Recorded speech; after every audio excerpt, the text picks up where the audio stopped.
If the blower runs with no call for fan, you likely have a stuck relay or short on the control board. Start by isolating power and confirming voltages with a multimeter while observing safety procedures. With the system powered on and set so there is no thermostat call for fan, measure for 24 volts between the G terminal and the common. Absence of 24 volts. While the blower still receives 120 volts, indicates the relay coil is not being driven by the control circuit, but the contacts may be welded, or another feed is energizing the motor.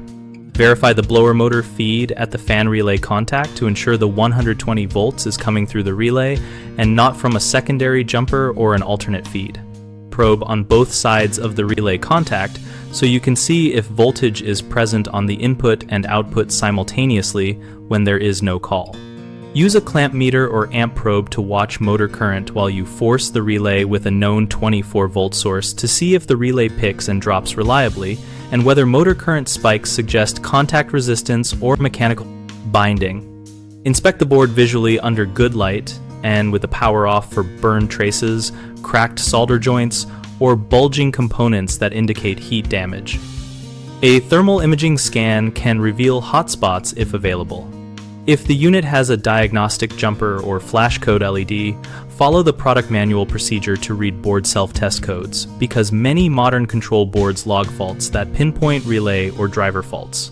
Common mistakes include assuming the relay coil is the problem without checking for phantom feeds, so always trace where the 120 volts is coming from and disconnect auxiliary power sources before condemning the board. Another frequent error is relying solely on continuity checks with the power off, which can miss welded contacts. Verify relay operation under live but controlled test conditions or apply a known 24 volt signal to observe coil response.